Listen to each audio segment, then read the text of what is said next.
Idea देना चाह रहा हूँ हिस्ट्री ऑफ इंग्लिश लिटरेचर। ज्यादा डीप नहीं जाऊंगा क्योंकि मैं नहीं चाहता कि आप लोगों का टाइम जाया हो। तो I want to give you brief history of English literature. So let's discuss history of English literature. History of English literature क्या है? अगर आप हिस्ट्री ऑफ इंग्लिश लिटरेचर को और साथ उसकी पोएट्री की थोड़ी सी कैरेक्टरिस्टिक देख लेते हो तो आपको पता चल जाता है कि इस एज का पोएट कैसा होगा। पोएट्री सामने आएगी, पोएट्री को रिकॉग्नाइज कर लोगे कि ये पोएट्री फलां एज के राइटर की है। इसलिए हिस्ट्री ऑफ इंग्लिश लिटरेचर पढ़ना बहुत जरूरी। 43 एडी में वेरी फर्स्ट टाइम रोमन्स जो थे, जूलियस सीजर, वो हमला करता है। किंग था, उसने हमला किया किसके ऊपर? उसने इंग्लैंड के ऊपर हमला किया।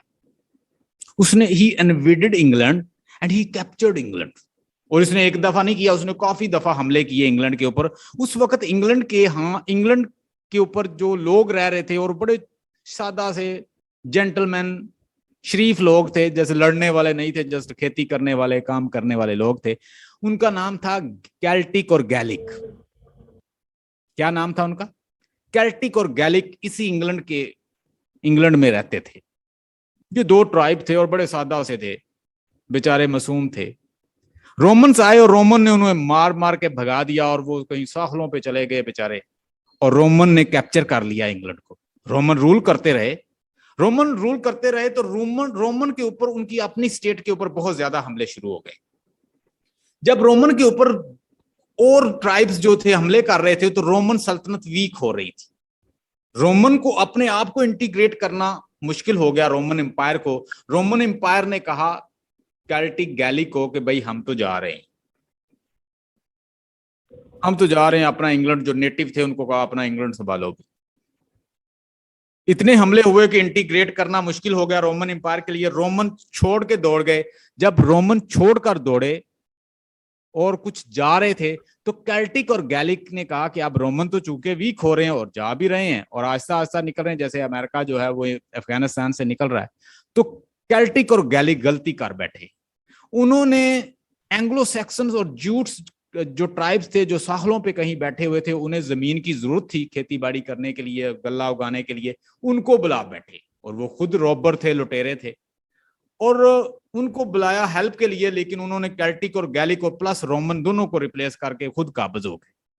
मतलब पहले कौन थे? रोमन, जिन्होंने कैल्टिक और गैलिक को रिप्लेस किया। उसके बाद कौन आ गए?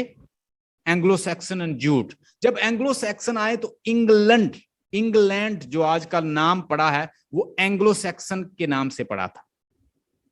तो इंग्लैंड का नाम उस वक्त पहली दफा बना एंग्लो सैक्सन की वजह से इंग्लैंड। एंग्लो सैक्सन और जूट्स ये मिलकर रूल करते रहे। उन्होंने बांट लिया पूरे इंग्लैंड को, डिफरेंट नाम दे लिए, डिफरेंट स्टेट्स बना ली और उसको रूल करते रहे। आखिरकार इनकी वजह से जब ये वापस आए तो डेफिनेटली ये स्लेव कीपर थे, ये वॉरियर थे, ये फाइटर थे, ये लोगों को मारते, लूटते और उनकी जायदाद, उनकी प्रॉपर्टी और उनकी जमीनों पे कब्जे करने वाले थे। तो ये अपने साथ वॉरियर्स वैसा लिटरेचर लेकर आए।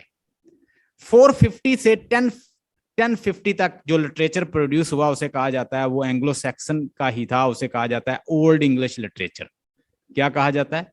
Old English period. Anglo Saxon की जो सबसे बड़ा वर्क है उसे कहते हैं बेओवल्फ।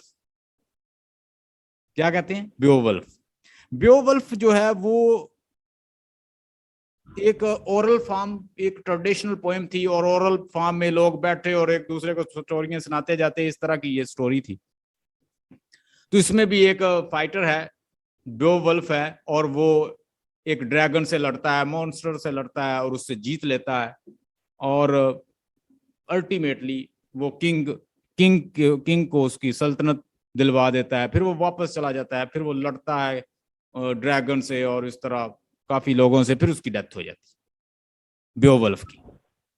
तो अब बेओवल्फ जो है ये एक वॉरियर की स्टोरी है, और इसी तरह के ये खुद वॉरियर थे, वैसे इनकी टेल्स हमें मिलती हैं। और मोस्टली लोग जो लिखते थे वो अननोन ही लिखते थे। एनीवे 8th सेंचुरी में इसको लोगों ने लिखना शुरू कर दिया, बेओवल्फ को। क्रिश्चियन के दो मेन पोएट हैं, एक को कहा जाता है काइनी वुल्फ, काइनीवुल्फ और ये मिथिकल वर्क लिखता था, दूसरा था कैडमन जो हिस्टोरिकल वर्क लिखता था। ये बड़े इंपॉर्टेंट राइटर हैं दोनों, एंग्लो सैक्सन एज के, नोट कर लें, काइनीवुल्फ और कैडमेंस।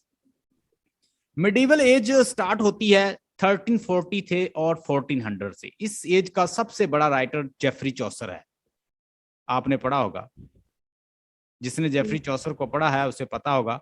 जेफरी चौसर को कहा जाता है कि ये आगाज है किसका, ये सनसेट है मिडिवल एज का, और ये आगाज है किसका, रेनेसेंस एज का।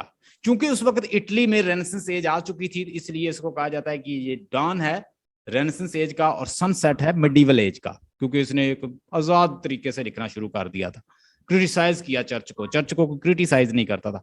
हर एज की अपनी अपनी कैरेक्टरिस्टिक होती है, वो वॉरियर की एज थी, स्लेव कीपर की एज थी, फाइटर की एज थी, लड़ाइयों की एज थी। ये मिडिवल एज चर्च की एज थी, क्योंकि क्रिश्चियनिटी आ चुकी है। बहुत सारे जो ये थे जूट्स थे, एंग्लो सैक्सन थे, ये क्रिश्चियन हो चुके थे। उसके बाद मिडिवल एज आती है जो कि क्रिश्चियन एज, मतलब चर्च की एज है। वहां पे जो भी प्ले कंडक्ट किए जाते, जो भी पोएट्री लिखी जाती, वो चर्च के इर्द गिर्द ही लिखी जाती। चर्च वहां पे रूल करता था, चर्च से इजाजत ली जाती, शादी करनी चर्च से इजाजत, उसको जो कमाना है उसे खास हिस्सा देना है, किंग को रूल करेगा चर्च करेगा। तो इसीलिए कहा जाता है चर्च की एज। पोएट्री भी चर्च से रिलेटेड ही होती ज्यादा। Hope you got the point. 1340 से लेके 1400 जेफरी चौसर की उम्र है। रेनेसेंस एज इटली में स्टार्ट हुआ 14 से 17 सेंचुरी का जो पीरियड है इसे कहा जाता है रेनेसेंस एज, क्योंकि रेनेसेंस एज आया था सबसे पहले इटली में। पेट्रार्क को कहा जाता है कि फादर ऑफ द ह्यूमनिज्म। उस वक्त एक स्पिरिट चल रही थी, मूवमेंट चल रही थी, उसे कहते हैं ह्यूमनिज्म। बहुत सारे लोगों ने उसमें कंट्रीब्यूट किया था। इंग्लैंड के अंदर सबसे पहले रेनेसेंस एज इटली में आया, इटली से फ्रांस में आया, फ्रांस से इंग्लैंड में आया और इंग्लैंड में पूरे यूरोप में फैल गया। अंडरस्टैंड। 15 से 17 सेंचुरी इंग्लैंड के अंदर रेनेसेंस एज है। एलिजाबेथन एज 1485 से लेके 1625 है। शेक्सपियर ने बहुत सारे किंग्स को देखा है, एलिजाबेथ को देखा है, उसके फादर को देखा है, उसके बाद जेम्स को देखा है, ये तीनों किंग्स को देखा है उसने। क्लासिकल एज स्टार्ट होती है 17 सेंचुरी से लेके 1800 तक। 17 सेंचुरी में क्या था, किस तरह के राइटर थे? हाँ जी, एक शख्स को लेते और अपर स्ट्रेटा से उसे पकड़ लेते, उसके बाद उसके ऊपर क्रिटिसाइज करते। सेंटर ऑफ अटेंशन ह्यूमन था, लेकिन ह्यूमन अपर एज का, उसको क्रिटिसाइज करते, उसके बैठने पे, उठने पे, उसके खाने पे, उसके मैनर पे, उसके अंदाज पे। कॉमेडी ऑफ मैनर लिखी जाती, कॉमेडीज लिखी जाती, स्टायर लिखा जाता, तंज किया जाता, आयरनी यूज की जाती, तंज किया जाता और डिफरेंट स्टाइल से लिखा जाता। Charm strike the sight, merit win the soul. There pretty eyes rolls, charm strike the sight, merit win the soul. और पोएट्री को हीरोइक कॉपलेट के अंदर बांध दिया जाता। देयर प्रिटी आइज रोल, देखिए आखिर में रोल आ रहा है, charm strike the sight, merit win the soul. ये एक कॉपलेट है और ये कॉपलेट एक दूसरे के साथ राइम्ड भी है, इसको कहते हैं हीरोइक कॉपलेट।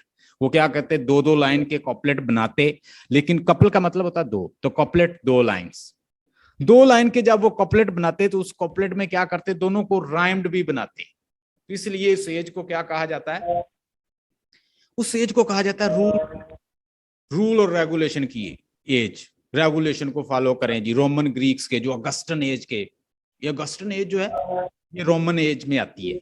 अगस्टन एक प्रिंस था, किंग था, किसका, रोमन का।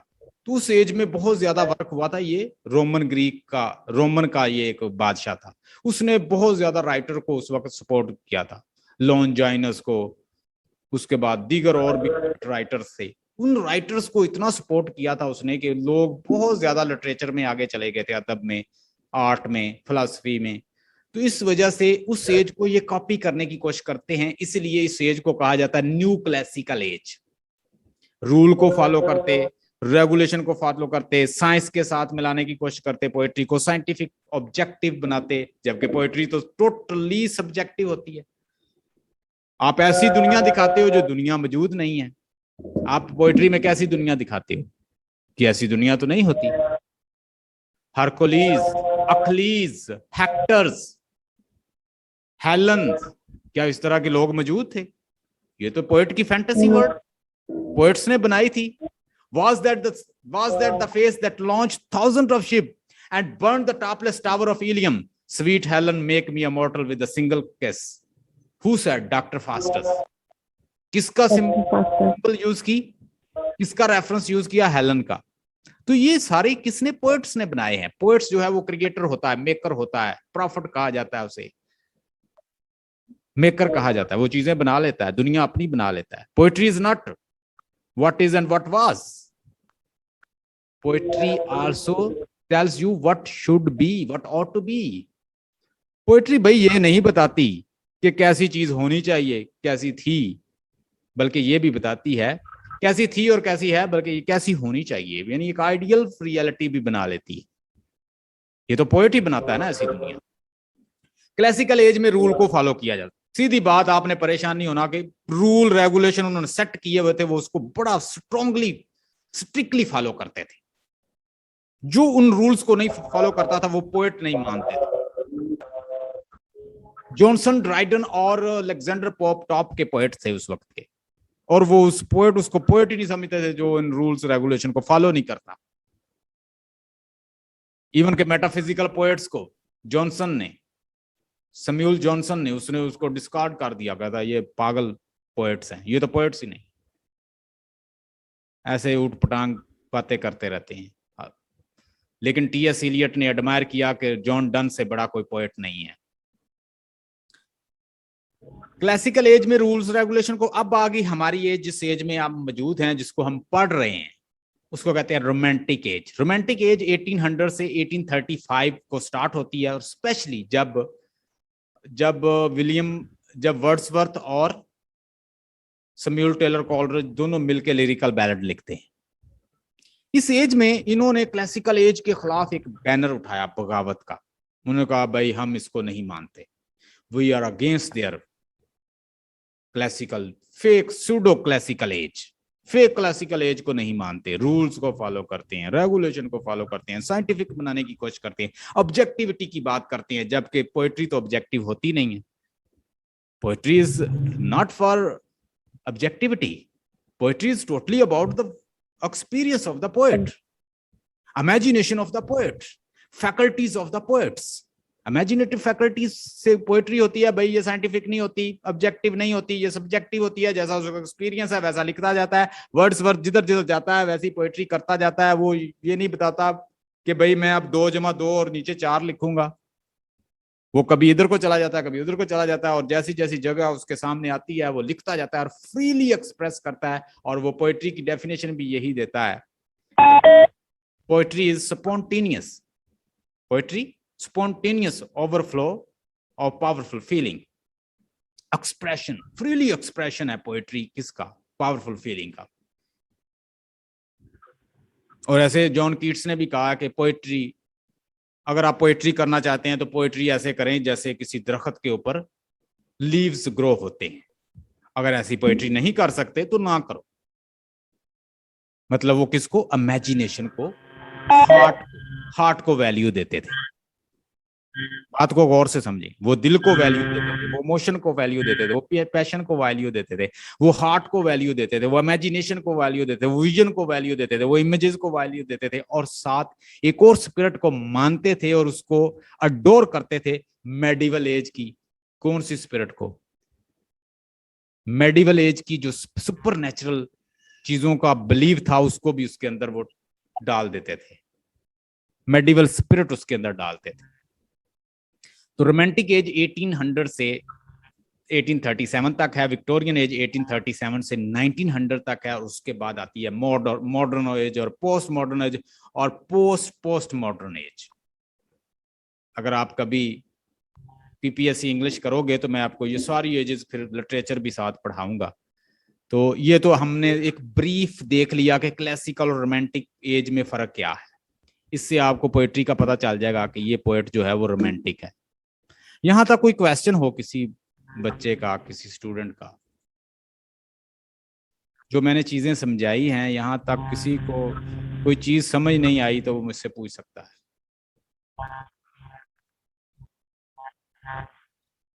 इकरा और आपदा, अगर आपको कोई चीज समझ नहीं आई यहां तक जो मैंने बातें की हैं तो आप मुझसे पूछ सकते हैं।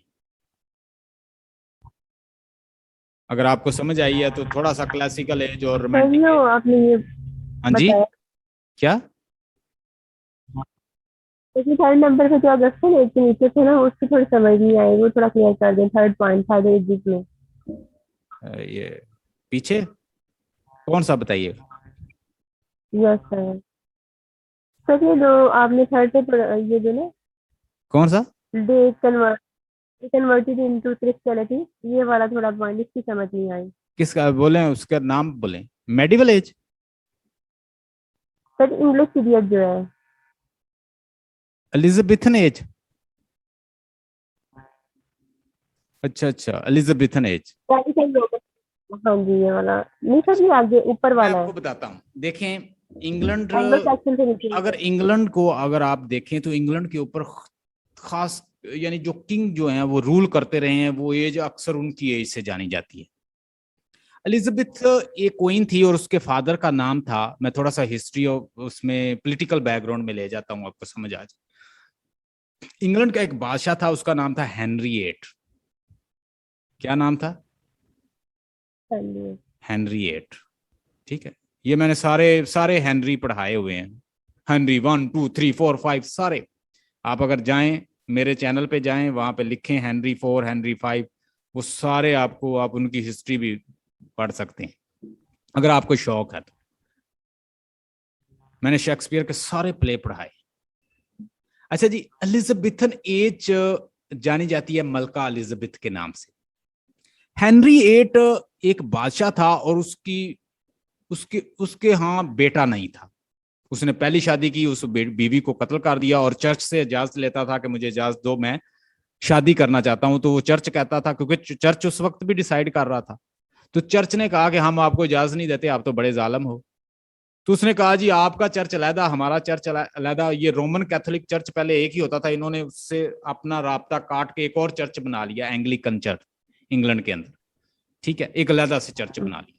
अब ये चर्च बिल्कुल सेपरेट हो गया। ये क्या करता, शादी करता, अगर वो बेटी ही पैदा कर रही है तो वो अक्सर अपनी बीवियों को मार देता। ये इलिजिटिमेट, इसने बहुत सारे अफेयर बनाए थे उस वक्त। आपको पता है कि लोग इलिजिटिमेट औरतों से ताल्लुकात बनाते, उनसे तो बेटे हो जाते लेकिन वो जायदाद के वारिस नहीं बन सकते थे।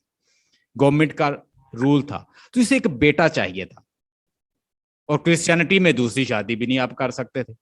तो ये अपनी वाइफ को अक्सर किल कर देता, मार देता था, इसलिए चर्च वाले भी इसे जालम कह रहे थे। एक उस वक्त बड़ी खूबसूरत दशीजा होती है, उसका नाम था एन बोलन, जिससे सर थॉमस वाइट प्यार करता था। आपने अगर थॉमस वाइट को पढ़ा हो, उसकी पोएट्री को पढ़ा हो किसी ने, तो आपने देखा होगा सर थॉमस वाइट भी रेनेसेंस एज का पोएट है। Yes sir. अब सर थॉमस वाइट उससे प्यार करता था, हेनरी एट ने उसकी जो बिलवड है उसको प्रपोज करके उससे शादी कर। इसीलिए वो कहता है ना, सीजर है उसके, सीजर का बेल्ट है उसके गले में। सर थॉमस वाइट कहता है कि जिससे मैं प्यार करता हूं, अब वो हेनरी की है, सीजर की है, यानी किंग की है, मैं उसे कैसे छू सकता हूं? मैं तो पहले तो मुझसे बड़े प्यार करती थी, आती थी, मुझसे मिलती थी। उसने अपनी पोएट्री में भी लिखा है। तो ये जो यस हेनरी एट सर। है, ये उस एन बोलन से शादी कर लेता है। और इसके अंदर से ये एलिजाबेथ जो है, ये एलिजाबेथ, मलका एलिजाबेथ एक ही बेटी थी इसकी। अब ये जो बेटी है, जब हेनरी एट की डेथ होती है, बेटा तो इसके पैदा होता नहीं, तो इसके बाद ये रानी बनती है। जब ये रानी बनती है, इसकी आगे फिर एक हिस्ट्री है, इसके ऊपर स्पेनिश जो है वो इसके ऊपर हमला कर देते हैं। उस वक्त का जो किंग था स्पेनिश का, फिलिप, वो कहता है मुझसे शादी करो।